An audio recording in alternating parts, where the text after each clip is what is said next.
मगर तारड़ साहब, अगर हम बात करें सबसे पहले तो ECL के ऊपर आ जाएं तो ECL में काफी ज्यादा जो कायदीन है उनके नाम जो है निकाल दिए गए हैं पाकिस्तान मुस्लिम लीग नून के। मगर देखिए उसके अंदर मोहसिन दावड़ का नाम अभी तक वहां पे ही मौजूद है, खुद राना सनाउल्लाह साहब का नाम मौजूद है जो इंटीरियर मिनिस्टर हैं, तो इंटीरियर मिनिस्ट्री ने उनका नाम नहीं निकाला एग्जिट कंट्रोल लिस्ट से। जरदारी साहब का नाम जो है वो इस वक्त मौजूद है। तो ये सब कुछ कैसे होगा? कब आप ऐसी तरमीम लाएंगे जिसके तहत जो है उन लोगों के नाम भी निकाले जाएं जो लोग समझते हैं, आम लोगों के नाम भी उसके अंदर है? मैं तो कई ऐसे केसेस भी देखे हैं कि खावंदों ने अपनी बीवियों के नाम डाल दिए हैं डिवोर्स के बाद ECL में। तो कब कोई कायदा आप बनाएंगे इस हवाले से? बहुत शुक्रिया मुनीज़े, आपने इस तरफ भी बात करने का मौका दिया। देखिए ECL में जो आप कह रहे हैं ना कुछ लोगों के नाम निकले, वो कुछ नहीं है, वो सैकड़ों नाम निकल चुके हैं और सैकड़ों और निकलेंगे। हमने 18-20 लोगों को फायदा नहीं दिया ना उनके इंडिविजुअली। एक सूरत ये थी कि हम जो काबीना के अरकान थे सिर्फ ये लिखना था कि वो कार्य सरकार के लिए सफर करना चाहते हैं और मुल्की बका का मसला है, इस बात पे उनके नाम निकल सकते थे।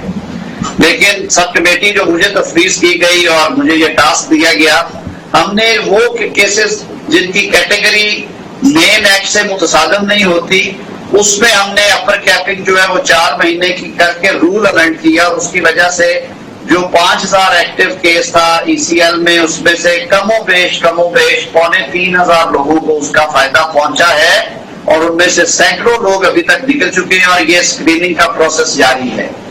रही बात आपने कुछ निशानदेही की ऐसे लोगों की जिनके मुकदमात ममनुआ कैटेगरी में है, यानी कि वो एंटी टेररिज्म में है, एंटी स्टेट में है, एंटी नारकोटिक्स में है, उसके लिए हमें मेन जो एक्ट है उसमें तरमीम की जरूरत है। और देखिए कानून का मिसयूज रोकना ज्यादा जरूरी है। कानून रीजनेबल रिस्ट्रिक्शंस अगर आपने एंटी टेररिज्म के केसेस में, एंटी स्टेट केसेस में, एंटी नारकोटिक्स में अगर आपने ECL का इस्तेमाल नहीं करना तो कहां पे करना है?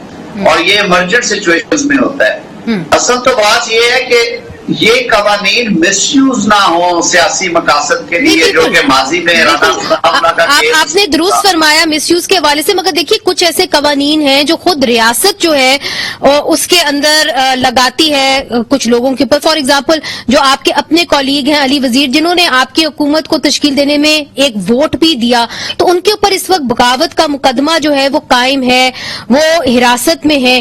तो उनके हवाले से क्या हुकूमत जो मुकदमा है बगावत का वो वापस लेने का इरादा रखती है?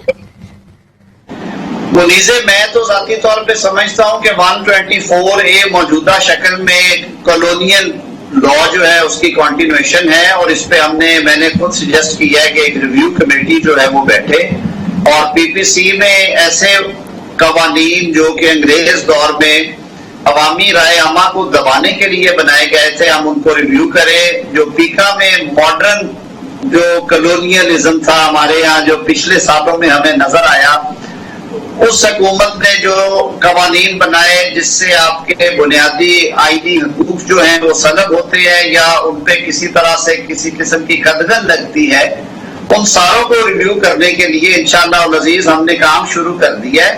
और आई होप के जो मुतल्लिका स्टेक होल्डर्स हैं उनसे डिस्कस करने के बाद हम मुनासिब तरमीम लाएंगे इस हद तक कि अगर ये यकसर खत्म नहीं भी होते तो कम से कम इनके मिसयूज के ऊपर इफेक्टिव